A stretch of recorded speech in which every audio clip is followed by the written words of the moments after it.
Ikaze nanone kuri YouTube channel yacu. Tugiye kurebera hamwe uko wakora table of content. Ufite igitabo ariko ukeneye gukora table of content kugira ngo woroshye uburyo bwo kugisoma cyangwa se kugikoresha cyangwa se uburyo bwo kubona ibikirimo.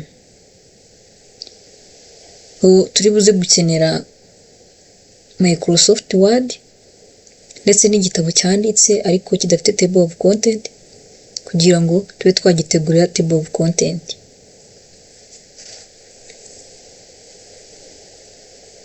Afungura Word,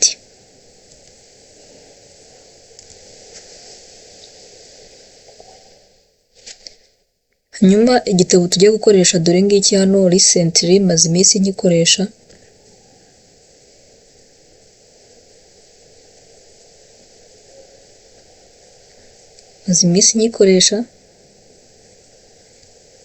Ariko urareba nta table of content, ntago kinambarinze, ntago kimeze neza pe. Tugiye kugitunganya rero tugihereze tukinambaringe, tugikorere table of content, hanyuma gisigara ari igitabo gisa neza rwose. Nta kintu cya mbere turi buze gukora, reka tubanze tunganya amaheading yacyo.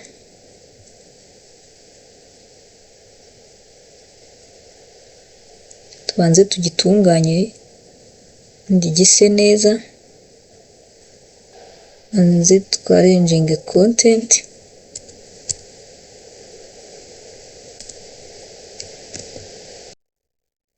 hanyuma selectinga iyi chapter, tuze hano kuri home tuyihereze heading 1,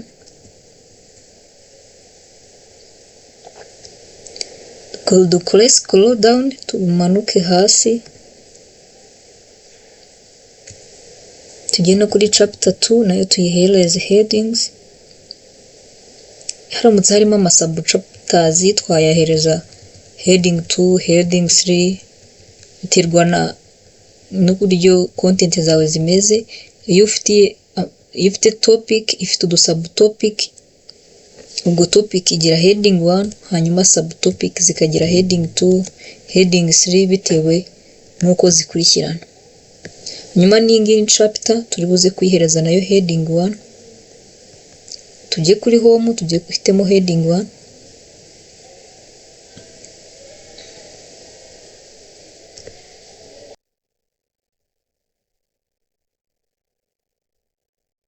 buri chapter zose zirimo hano biradusaba kuziselectinga tukazihereza ama heading kugira ngo tubone uko twakora table of content.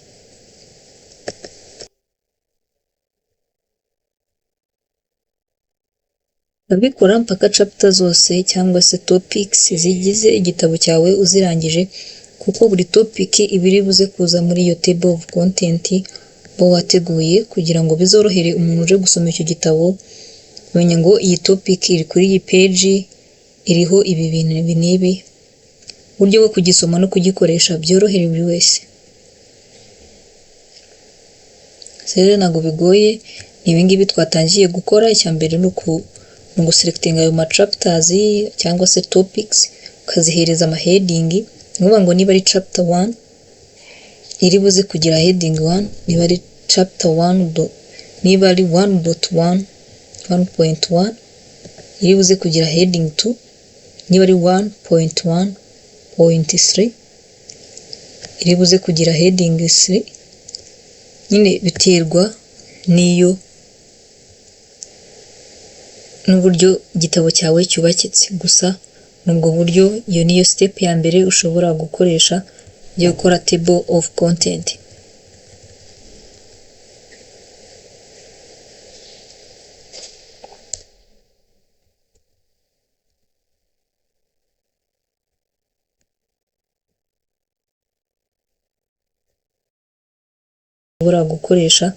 Yo gukora table of content. Ibintu byoroshye rwose, ni ibintu bisanzwe.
se kuba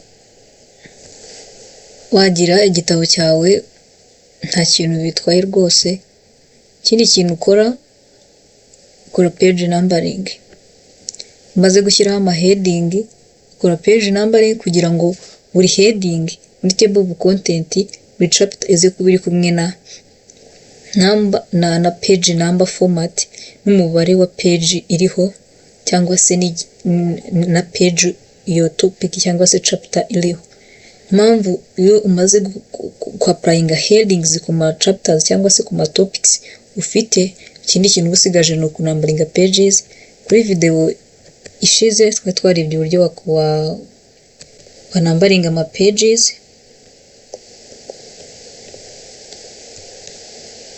Rero ubu nicyo tugiye guhita dukora, hanyuma tugahita twa-applyinga table of content. Urabona iki gitabo table of content sinzi ahantu yajya, reka dukore page break kugira ngo haze kuzaho umwanya wo kugira. Page break iri kuri insert, turi buze kuza hano dukore page break. Urabona bya bindi byagiye kuri page 1, kuri page ya kabiri mwe byo hejuru, nyuma tunambaringa ama pages. Turaza hano kuri insert, tujye kuri page number. Iyi page nshyashya dukoze ya mbere ni ukuvuga ngo niyo iri buze kuzaho table of content. Nyuma turaza duhitemo format hano, iyo number format iri buze kujya. Hanyuma urabona ko yisizaho dukoresheje imibare, dukanda escape twirukana header na footer nkuko twabibonye muri video ya mbere. Ukanda escape button yo hajemo header na footer muri document yawe, escape button kuri keyboard yawe. Hanyuma urabona nk'ibisanzwe ihise yinambaringa automatically, gusa twebwe si iki dushaka. Dushaka kugira ngo kuri iyi page ya mbere haze kujyaho romance, hanyuma kuri page iriho table of content ariyo ya mbere hajyeho romance, ku zindi page hajyeho imibare. Ubwo rero turi buze kuza hano kuri insert, tujye kuri page number, duhitemo tujye kuri format page numbers. Hanyuma hano turi buze guhitamo romance, hanyuma okay.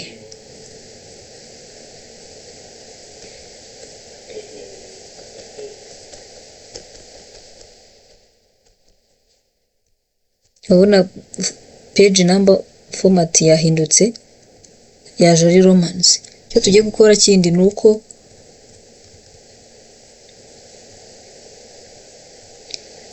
tugiye kunambaringa noneho page zigize igitabo dukoresheje imibare.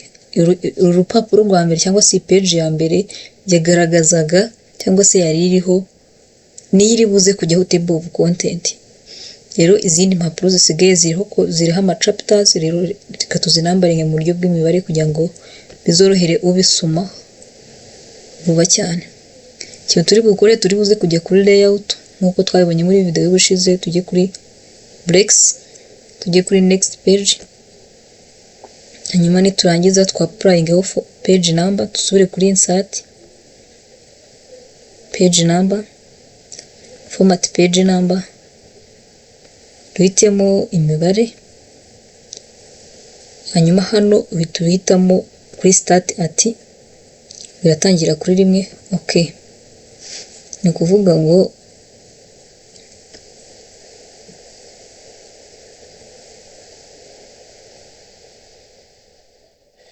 urabona rwose byagiyeho,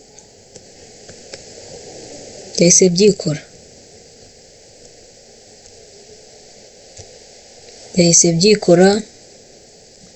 Page ya mbere iriho romance, izindi ziriho content. Ubwo rero ikintu tugiye gukora table of content, kubera ko twamaze gukora ama headings, twamaze gukora page number.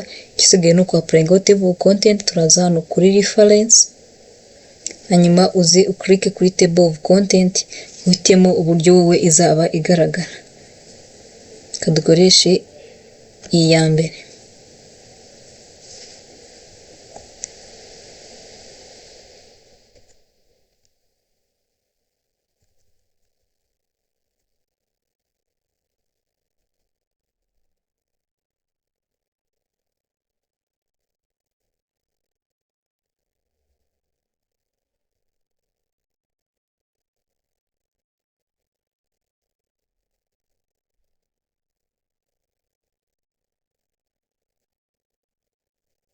Urabona ko rwose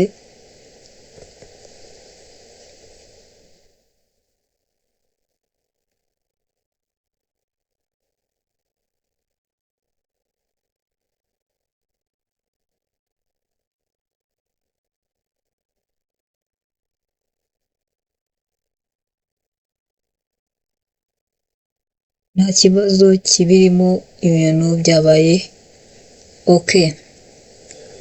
Ese ni gute wakapudetinga?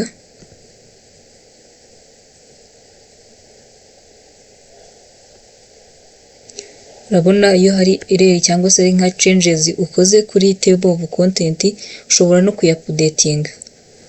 Ngo rero urabona kuri chapter 1 bari kuvuga ko iri kuri page ya mbere, kandi ni koko iri kuri page ya mbere. Nyuma dusubireyo turebe ese chapter 10 iri kuri page ya 77.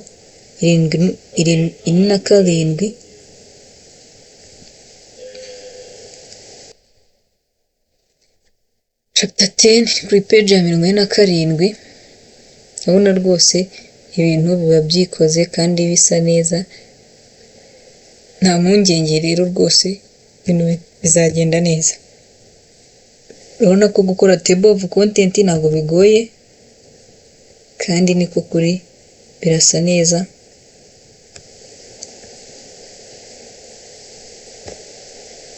Ubwo rero ntuzongere kukunanira ukibika gusevinga file yawe, ushobora gukanda Ctrl S kuri keyboard yawe cyangwa se ukaza hano kuri file ukajya kuri save, kuko igitabo kiba gisanzwe kirimo already biba bimaze kuba saved. Murakoze cyane mwebwe twabanye muri kureba iyi video. Kora like, subscribe na comment. Yari Skillinova Africa. Murakoze cyane. Bye bye.